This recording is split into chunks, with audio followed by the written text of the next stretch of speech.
아까 광고 시간에 말씀드렸는데요.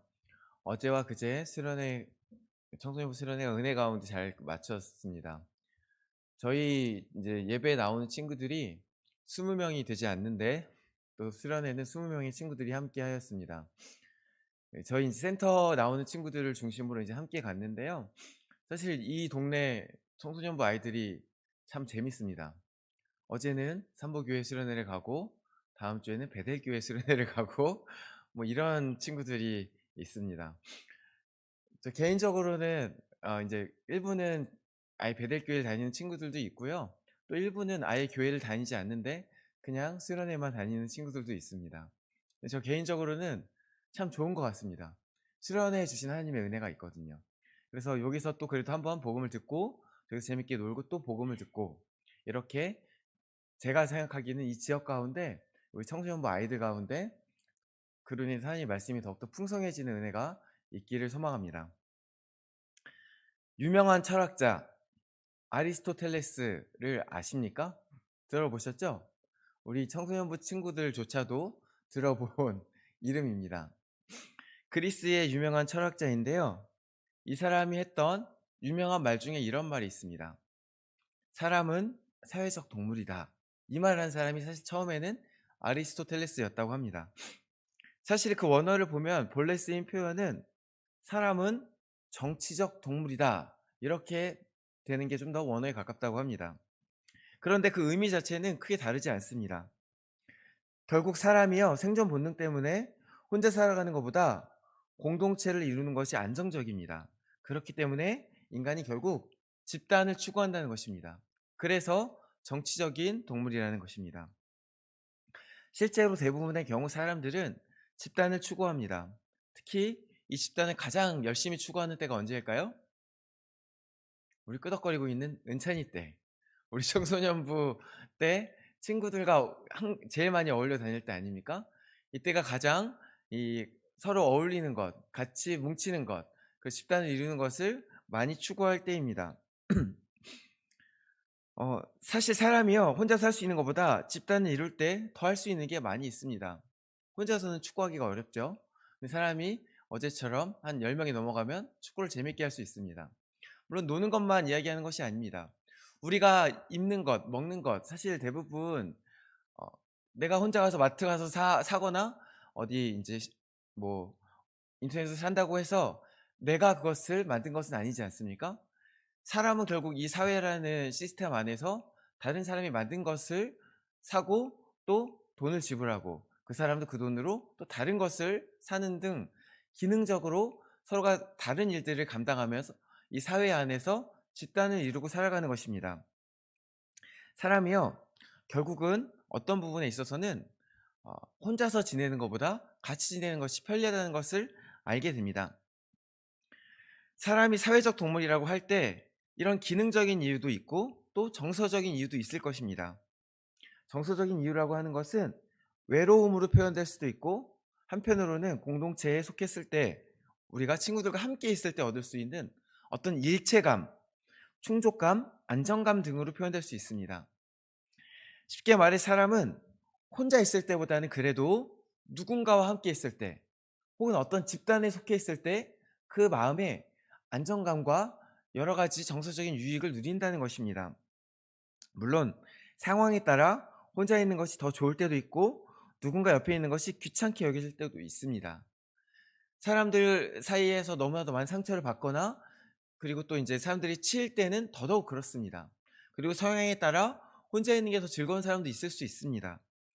그러나 아무리 아이 성향, 내성적인 성향의 사람이라고 할지라도 완전히 혼자서 가족도 없고 친구도 없고 완전히 혼자서 오랜 시간을 보내게 되면 정서적으로 힘든 것을 경험하게 됩니다. 사람이요, 홀로 완전할 수 없는 존재이기 때문에 그렇습니다. 사람은 누구나 다른 사람의 도움을 필요로 합니다. 혼자서 농사 짓고 그리고 뭐 옷을 만들고 우리가 필요로 하는 것을 모두 얻을 수 없습니다. 또한 혼자서 어떤 정서적인 충족감이나 안정감에 도달하기도 결코 쉽지 않습니다. 우리가 열심히 유튜브를 보거나 TV를 보거나 게임을 하거나 하면서 그 외로움과 혼자 있는 어려움을 잊을 수는 있습니다. 그러나 경험해 보시면 아시겠지만 이와 같은 것들이 혼자 있는 우리의 마음을 채워주지는 못합니다. 다만 그것을 재미로 인해 잊게 해줄 뿐입니다. 이 말은 다르게 말하면, 조금 어렵게 말하면 인간이요, 자존할 수 없는 존재라는 겁니다. 인간은 스스로 홀로 존재할 수 있는 존재가 아닙니다. 스스로 완전할 수 있는 존재가 아닙니다. 사실 태어날 때부터 누군가의 도움이 필요한 존재가 사람 아닙니까? 그리고 태어나서 아기가 되어 수많은 부모의 사랑과 노력 가운데 천천히 자라나는 것이 사람 아닙니까? 물론 동물들도 그런 부분들이 있습니다. 동물들도 누군가에 의해서 태어나고 처음엔 도움이 필요할 수 있습니다. 그러나 사람은 더더욱 그렇습니다. 다른 존재보다 훨씬 더 의존적인 부분이 많이 있는 것이 사람입니다. 그것은 동물답게 사는 삶을 떠나서, 단순히 생존을 위한 삶을 떠나서 인간이 인간답게 살고자 할 때에 혼자서 어렵다는 것입니다. 만약에 우리가 어느 정도 크고 어느 정도 자신의 어떤 육체가 이제 장성해져서 혼자 산에 들어가 살고자 한다면 살 수는 있겠지요. 그러나 우리가 특별히 이 현대 문명 위기 속에서 전기도 없이 가스도 없이 뭐 누가 만들어주는 옷도 없이 완전히 혼자서 인간적으로 사는 것은 사실은, 인간답게 사는 것은 사실 불가능합니다. 그리고 더 나아가서 정서적인 부분에서 특히 그러합니다. 그래서 다시 한번 말씀드리자면 사람은 자존할 수 없는 존재, 어쩌면 의존할 수밖에 없는 존재입니다. 사람은 아까 말씀드린 것처럼 처음에는 부모를 의존하여 살아갑니다. 부모님께서 먹여주시고 입혀주고 안아주시는 그 사랑을 받아 먹으며 살아갑니다. 그리고 그 사랑 안에서 점차 정서적으로도 자라가고 신체도 자라갑니다. 그리하여 어느 정도 그 사랑을 충분히 받게 되면 언젠가부턴가 이제 부모와 조금 떨어지게 됩니다. 그때가 언제입니까? 그게 사실 지금 우리 청소년부 때예요. 사춘기가 사춘기가 괜히 질풍노도의 시기가 아닙니다. 부모님으로부터 조금씩 떨어지려고 그러는 때가 사춘기예요. 그전에 자신의 세상은 다 부모님이 전부였는데 이제 친구들도 보이고 세상 것도 보이고 하면서 이제 부모를 자기가 끊는 거예요. 근데 그걸 하려다 보니까 자기 세상 자체가 흔들리는 거예요. 그러다 보니까 불안합니다. 발밑에 아무것도 없는 것 같습니다. 정서적으로 굉장히 힘든 시기, 그때가 질풍노도의 시기, 사춘기인 거예요. 근데 이때 이 과업을 잘 수행하면 이제 부모로부터 어느 정도 자립하게 됩니다. 근데 이때 나는 그래도 부모품이 좋아, 그러면서 계속 의존적이 있으면 그 과업은 좀 뒤로 미뤄지게 될 것입니다. 이 시기를 겪으면서 우리 청소년 친구들은 점점 부모로부터 떨어지게 됩니다. 그리고 성년이 되고 이제 어느 정도는 자신의 힘으로 생존할 수 있게 되면 자연스럽게 부모로부터 독립하게 되겠죠. 물론 모든 사람이 독립하는 것은 아닙니다만 대부분 그렇다는 것입니다. 그런데요, 사람이 부모로부터 독립한다고 하여 이 사람의 의존성이 완전히 극복되는 것은 또 아닙니다. 만약에 우리가 갖고 있는 어떤 다른 사람을 의존하는 것, 다른 무언가를 의존하는 이 의존성이 어릴 적에만 있었다면 아리스토텔레스는 인간을 가리켜 사회적 동물이라고 말하지 아니하고 미성년자를 가리켜 사회적 동물이다, 이렇게 말했을 것입니다. 그런데 미성년자가 아니라 인간 전체를 가리켜 사회적 동물, 정치적 동물이라고 정의한 것에는요, 사람이 성년이 되어 부모의 그늘에서 벗어난 이후에도 여전히 의존적인 것이 남아있다는 것입니다. 여전히 사람이요, 성년이 된 이후에도 무언가가 필요로 하는 존재, 무언가의 도움이 필요한 존재, 서로 기대는 존재, 그리하여 서로 공동체를 이뤄야 살아갈 수 있는 불완전한 존재라는 것을 말하고 있는 것입니다. 우리 동양 문화권 속에서도 사람 인자가 어떻게 되어 있습니까? 둘이 서로 기대는 것으로 되어 있죠. 그것은 무엇을 말하는 것입니까? 사람의 본성 자체가 서로가 서로에게 기대는 것, 그 가운데 성립된다는 것입니다. 결국 사람은요, 누군가에게 기대고 누군가에게 의존하는 것이 평생 계속됩니다. 이것은 단순히 어떤 관계에 의존한다는 것을 넘어서는 이야기입니다. 물론 사람은 언젠가 부모 자식 관계에서 벗어나게 되고 그 이후에 또 다른 관계에 의존하기도 합니다. 뭐 부부를 이루어서 서로 부부가 서로를 의지할 수 있겠죠. 친구 관계, 애인 관계 이런 것들에 의존할 수도 있겠죠.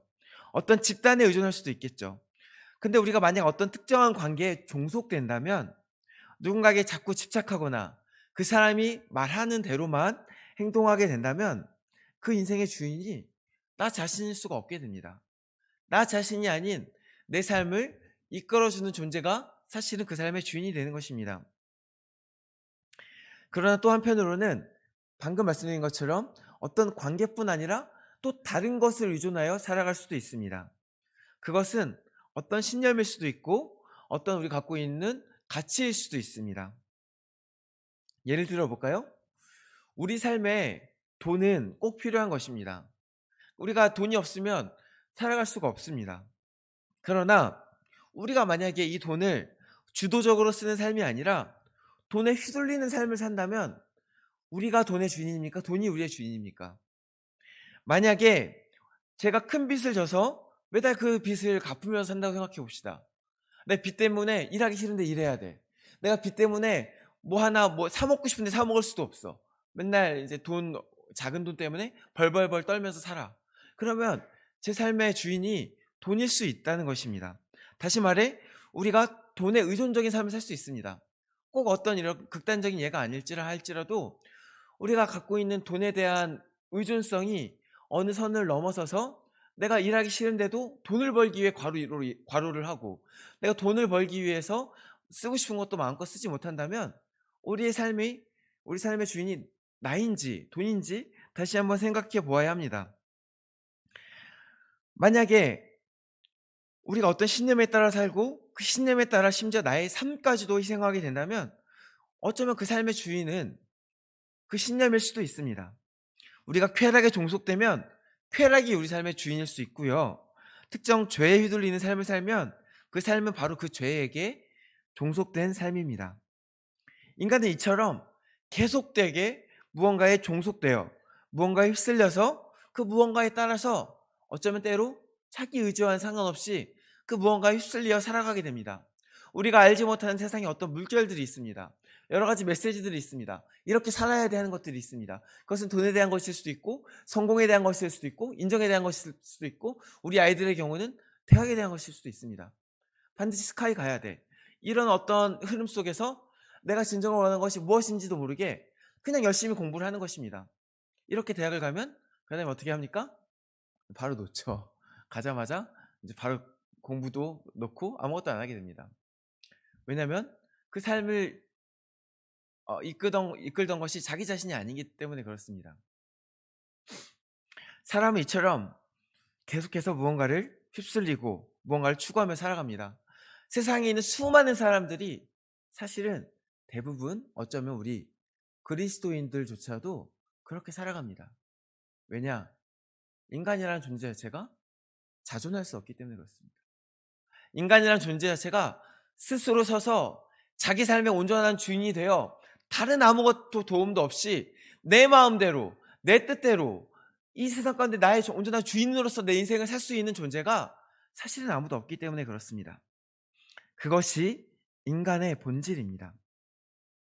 그러므로 오늘 예수님께서 우리에게 말씀하시길 예수님 자신은 포도나무이시며 너희는 가지라 선언하신 이 말씀은요, 사실 너희가 독립적인 나무인데 너희가 스스로 잘 자라고 스스로 잘 열매를 맺을 수 있는 다른 아무거의 도움도 필요로 하지 않는 그런 나무인데 스스로의 독립성을 포기하고 나에게 와서 일개의 가지가 되라는 말이 아니고 원래 가지밖에 되지 않는 존재, 원래 스스로 열매를 맺을 수 없는 존재, 원래 스스로 살아갈 수 없는 존재인 우리들, 가지된 우리들을 생명으로 나무된 자신에게 오라고 하시는 초청인 것입니다.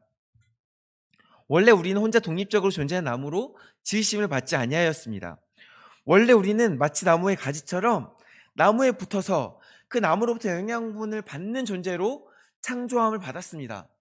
원래 아담은 하나님으로부터 그 은혜를 받아야만 살 수 있는 존재로 창조함을 받았습니다. 원래 아담은 하나님 의존적인 존재였습니다. 사실 하나님께 붙어서 하나님께 모든 것을 받아야만 생존할 수 있는 존재였던 것입니다. 그러나 아담은 그게 마음에 들지 않았습니다. 아담은 혼자서 나무가 되고 싶었습니다. 그래서 하나님처럼 되고 싶었습니다. 독립하고 싶었습니다. 스스로 하나님과 같이, 다시 말해 신이 되어서 홀로 존재할 수 있는, 자존할 수 있는 존재가 되고 싶었습니다. 그리하여 나름대로 시도하였습니다. 스스로 나무로부터 떨어진 것입니다. 내가 나무로부터 떨어지면 마치 저 하나님과 같이 홀로 존재할 수 있겠지. 그러나 그것은 시작부터 잘못된 이야기입니다. 시작부터 홀로 존재했던 존재는 이 세상에 아무도 없습니다. 오직 여호와 하나님께서 스스로 존재하신 분이시고, 다른 모든 존재는 하나님께 지으심을 받았는데 그 자신의 한계를 알지 못하고, 어쩌면 그 자신의 한계를 알았더라도 인정하기 싫어서 그 마귀의 달콤한 말에 휩쓸려서 스스로 하나님을 떠나게 된 것입니다. 그래서 사람이 스스로 존재할 수 있는 나무가 되어 푸르르게 잎을 틔우고 열매를 맺으며 잘 살아갔습니까? 아담 입장에서는 그랬으면 참 좋았을 텐데 그렇지 못했습니다. 성경은요, 죄를 행하는 자마다 죄의 종이를 선언하고 있습니다. 결국 사람들이요, 하나님을 떠나자 죄를 짓기 시작했습니다. 서로 미워하기 시작했습니다. 동생을 죽이기 시작했습니다. 사람이요, 하나님을 떠나자마자 곧바로 추악한 일들을 행하기 시작했습니다. 그리하여 성경에 말씀하신 대로 죄를 행하였고 죄의 종이 되었습니다. 결국 사람들은 하나님을 떠나 독립해서 잘 살지를 못하고 죄의 종으로 살아가게 된 것입니다. 그리하여 때로는 내가 죄를 짓고 싶지 않은데 나도 모르게 죄를 짓는 일들이 계속됩니다. 가장 쉽게 이것을 우리가 이해할 수 있는 것이 무엇입니까? 나도 모르게 나오는 거짓말이 있지 않습니까? 나도 모르게 이 상황을 모면하기 위해서 거짓말이 툭툭 튀어나오는 것들이 있지 않습니까? 그리고 후회하지 않습니까? 나도 모르게 화가 나면 누군가를 때릴 수 있습니다. 근데 그것은 내가 주도적인 것이 아닙니다. 이미 내가 거기에 종된 것입니다. 쾌락이 좋아 쾌락을 추구하기도 하지만, 어떨 때는 그 쾌락을 추구하는 행동을 안 하고 싶지만 금단 현상 때문에 벗어나지 못하는 것을 경험합니다. 때로는 내가 죄를 짓고 싶지 않은데 내가 사람을 위해 다른 사람을 짓밟고 빼앗는 삶을 살게 되었습니다. 그냥 돈이 필요해서, 때로는 좋아서 돈을 버는데 정신 차려보면 그 돈에 매여서 죽을 때까지 과로하는 모습을 보게 됩니다. 공부를 하는데 공부를 하다가도 정말 죽을 때까지 공부하는 친구들을 보게 됩니다. 그 사람의 주인이 자기 자신이 맞습니까? 자기 마음대로 못하는데, 내가 하기 싫은 걸 멈출 수 없는데 자기 자신의 주인이 정말 자기 자신이 맞습니까? 때로는 심지어 선한 신념을 위해 살아가는 사람조차 그 신념에 사로잡혀서 자기 삶을 마음대로 할 수 없는 경우들을 보게 됩니다. 그렇다면 그것도 거기에 종된 삶입니다. 선한 일에 사로잡혔다고 종이 아닌 것은 아닙니다. 심지어는요, 교회 일에 사로잡혀서 하나님이 아니라 교회 일에 사로잡혀서 종된 모습을 사는 사람들도 간혹 보게 됩니다. 예수님께서는 이와 같은 사람의 한계를 말씀하시는 것입니다. 우리는요, 결국 가지입니다. 무언가에 종속되어서 무언가에 의존하며 무언가의 종이 되어 살아갈 수밖에 없는 존재입니다. 그게 우리의 천성적인 한계입니다. 그런데 예수님의 선언은 단순히 우리의 한계에 대한 말씀이 전부가 아닙니다. 오늘 말씀은요, 나는 참 포도나무요 내 아버지는 농부라는 선으로 시작합니다. 예수님께서는 포도나무시고 성부 하나님께서는 그 나무를 자라도록 가꾸시는 농부이십니다. 아니, 예수님도 하나님이시라면서요. 그런데 어떻게 예수님은 나무시고 하나님은 농부시면 하나님에게 예수님이 좀 어떻게 보면 종속적인 존재 같아 보이지 않습니까? 근데 그거는 그냥 비유예요, 비유. 실제로 하나님의 농부이신 것도 아니고요, 예수님이 실제로 포도나무인 것도 아니에요. 그냥 이것은 우리의 어떤 하나님과 예수님과 우리 셋 사이의 관계 중에 일부를 보여주는 비유입니다. 그 관계가 무엇을 보여줍니까? 예수님은 포도나무입니다. 그리하여 거기에 붙어있는 가지들에게 생명을 공급하는 존재, 그리하여 가지들로 하여금 열매를 맺게 하시는 존재가 예수님 포도나무인 겁니다. 하나님은 거기서 어떤 역할을 하시는 분이십니까? 그 나무를 가꾸어서 그 가지가 더 많은 열매를 맺을 수 있도록 도우시고, 때로 그 가지가 열매를 맺지 못한다면 그 가지를 가지치게 하시는 분, 그게 바로 성부 하나님이신 겁니다. 우리가 나무를 볼 때 어떤 나무에 가지가 맺어 있어도 그 가지가 어떤 잎사귀를 틔우지 못하고 열매를 틔우지 못하는 것들을 가끔 보게 됩니다. 그러면 그 가지는 붙어 있어도 죽은 가지입니다. 그러면 보통 잘라버리죠. 왜요? 다른 멀쩡한 가지에 더 많은 영양분이 갈 수 있게 하기 위한 것입니다. 이와 같이 성부 하나님께서 하신 역할도 이런 것입니다. 예수님께 겉으로 붙어 있는 것 같아. 교회를 다니는 것 같아. 근데 그 속에서 어떤 영향도 받지 못하고 어떤 잎사귀도 틔우지 못하고 어떤 열매도 맺지 못한다면 그 실제로 그 가지는 예수님께 붙어 있는 것이 아닙니다. 그때 하나님께서는 과감하게 그것을 잘라버린다는 것입니다. 왜냐하면 다른 멀쩡한 가지들이 온전한 열매를 맺을 수 있게 하시기 위하심입니다. 그 속에서 우리의 역할은 무엇입니까? 가지된 우리의 역할은 다른 것이 아닙니다. 스스로 열매를 맺는 것이 아닙니다. 스스로 그 생명을 퍼올려서 생명을 얻는 것도 아닙니다. 다만 붙어 있는 것입니다. 다만 붙어 있으면 그 속에서 우리가 열매를 맺게 됩니다. 그 속에서 우리가 생명을 공급받게 됩니다. 우리가 스스로 그 생명을 누리고 우리 삶 가운데 하나님의 놀라운 역사들이 일어나게 됩니다. 예수님의 이 말씀은요, 이 가지된 우리들, 우리가 어딘가에 의존할 수밖에 없는 우리들, 종될 수밖에 없는 우리들을 너희가 딴 데 가서 종로를 타면서 죽어가지 말고 내게로 와서 생명을 누리라는 생명으로의 초대인 것입니다. 그게 전부가 아닙니다. 이 생명의 초대는 종으로서 우리가 종으로밖에 살 수 없는 우리를 향한 종이어야 되는데, 어디 가도 우리 종로를밖에 할 수가 없는데, 어디서도 우리에게 그 이상의 대우를 해주지 않는데, 죄를 지으면 죄의 종이 되어 죄가 마음대로 우리의 인생을 휩쓸리게 하는 것, 돈의 종이 되면 돈이 우리의 인생을 마음대로 휩쓸리게 하는 것, 그럴 수밖에 없는 종된 인생인데, 종일 수밖에 없는 인생인데, 오늘 보면 15절에 뭐라고 말씀하십니까? 15절이 아닌가요?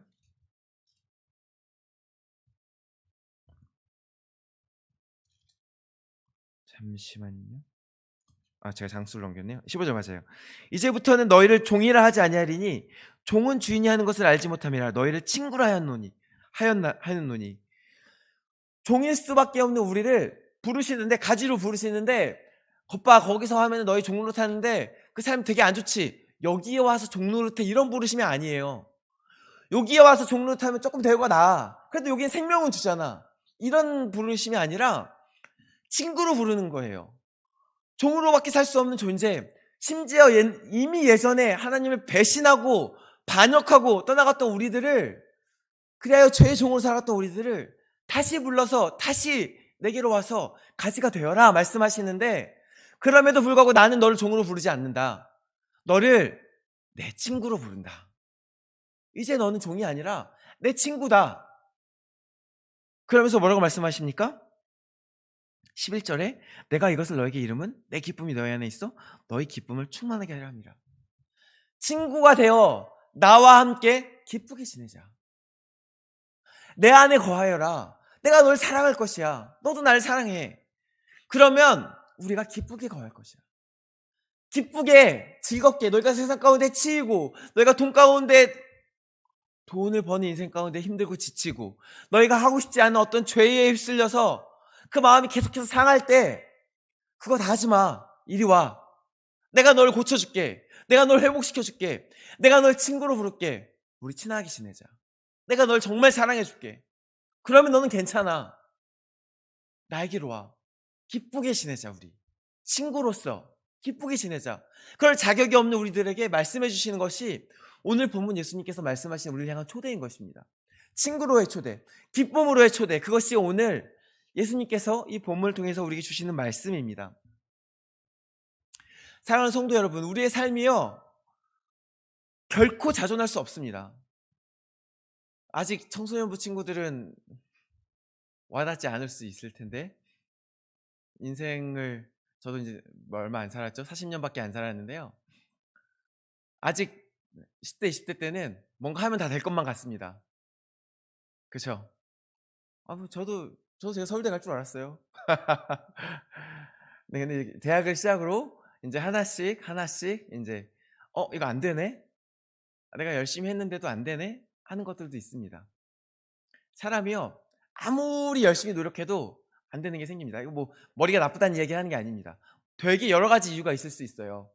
갑자기 뭐 수능 날 누군가는 갑자기 어 컨디션이 확 떨어져서 점수가 확 떨어지는 사람도 있고, 제가 아는 한 분은 17 문제를 찍었는데 17 문제가 다 맞아서 자기가 생각지도 못한 대학에 간 분도 있습니다. 뭘 말하고 싶은 건지 아시겠어요? 인생이요, 자기 맘대로 잘 안 돼요. 그렇다고 해서 손 놓으라는 얘기 아닙니다. 자기의 한계를 보셔야 한다는 것입니다. 근데 그 만날 때마다 우리는 좌절할 필요가 없어요. 그래도 괜찮아 하시는 분이 있기 때문이에요. 네가 그런 한계가 있어도 괜찮아. 네가 서울대 못 가도 괜찮아. 네가 그런 연예인으로 성공하지 못해도 괜찮아. 네가 축구 못해도 괜찮아. 개발이라도 괜찮아. 내가 너를 친구로서 사랑할게. 내 안에서 같이 재밌게 놀면 되지. 너 먹고 사는 거 내가 책임져 줄게. 기도를 해, 기도를. 그래서 예수님 뭐라고 말씀하십니까? 내 안에서 구하는 것을 무엇이든지 이루어 주신다고 하시는 거 아닙니까? 너희는 내 안에서 기뻐하기만 해. 그러면 우리가 어떻게 하면 예수님께 붙을 수 있습니까? 이 초대에 응하는 것은 다른 게 아니라 가지로서 우리가 예수님께 붙는 거라 그랬는데 어떻게 붙을 수가 있습니까? 그건 다른 것이 아닙니다. 15절에 14장 15절에 너희가 나를 사랑하면 나의 계명을 지키리라 이렇게 말씀하셨어요. 그리고 15장 10절에 내가 아버지의 계명을 지켜 그의 사랑 안에 거하는 것 같이 너희도 내 계명을 지키면 내 사랑 안에 거하리라. 너희가 날 사랑하면 내 계명을 지킬 거야. 그러면 너희가 내 안에 거하게 돼. 예수님 안에 거하는 답은 하나예요. 예수님의 계명을 지키는 것. 그 계명이 무엇입니까? 서로 사랑하라. 하나님을 사랑하는 게 아니라 지금 여기서 말씀하시는 계명은 서로 사랑하라. 은상이 옆에 있는 은찬이를 사랑하시고, 우리 유인이도 옆에 있는 아버지를 사랑하시고, 우리 윤이도 이제 다른 친구들 상훈이를 사랑하시고 한유를 사랑하시고, 친구들을 사랑하세요. 우리 은지도 옆에 있는 세연이를 사랑하시고 친구들을 사랑하는 거예요. 그 사랑 가운데 우리가 서로 사랑하게 되면 그게 계명을 지키는 거예요. 우리가 겉으로 교회 나온다고요, 교회 열심히 다니고 예배 열심히 다닌다고요, 겉으로 붙어 있는 겁니다, 가지가. 근데 서로 사랑하지 않으면 예수님한테 붙어 있는 게 아닙니다. 우리가 아무리 종교적인 어떤 무언가를 아무리 해도, 말씀을 많이 보고 찬송가를 많이 부르고 우리가 뭐 헌금을 많이 하고 그래도요, 서로 사랑하지 않으면 예수님께 붙어 있는 것이 아닙니다. 예수님께 붙어 있는 답은 하나입니다. 서로 사랑하는 것입니다. 그것을 할 때 우리가 예수님의 사랑 안에 거하게 되고 예수님 안에서 그 기쁨으로의 초대에 응하게 되는 것입니다. 사랑하는 청소년부 여러분, 사랑하는 우리 성도 여러분, 오늘 예수님께서는 가진 우리의 삶을 향하여 부르십니다. 너희가 세상 가운데, 너희가 공부하느라, 너희가 일하느라, 너희가 여러 가지 세상에 마음대로 안 되는 인생 가운데 지치고 힘들고 어렵지, 아무리 열심히 노력해도 나는 왜 이것밖에 안 되는가 하는 생각이 들 때가 있지, 고통받을 때가 있지, 내게로 와. 내게로 와서 내 말대로 서로 사랑하며 살아봐. 내가 그 위에 복을 더할게. 내가 기쁨을 줄게. 내가 생명을 더할게. 내 안에서 기쁨을 누리렴. 내가 널 친구로 부를게. 그게 오늘 예수님의 말씀인 것입니다. 사랑하는 청소년부 여러분, 성도 여러분, 우리가 서로 사랑함으로써 그 기쁨으로의 초대에 응하길 원합니다. 그래야 참된 기쁨 가운데 거하면서 날마다 풍성한 하나님의 은혜 가운데 거하면서 진짜 기쁨을 누리시는 저와 여러분 되시기를 주님의 이름으로 축원합니다. 함께 기도하시겠습니다. 참 좋으신 하나님 감사합니다. 우리를 향하여서 기쁨으로 부르시고 우리로 하여서 하여금 하나님의 예수님의 친구 삼아 주신다고 말씀하여 주시니 감사합니다. 우리가 그 음성을 듣고 그 음성을 믿음으로 주님께 나아가 주님께 붙기를 원합니다. 우리가 다른 것이 아니라 서로 사랑함으로써 예수님께 온전히 붙어 있기를 원합니다. 그 가운데 우리에게 생명을 더하시고 기쁨을 더하여 주시옵소서. 감사드리오며 예수 그리스도 이름으로 기도드립니다. 아멘.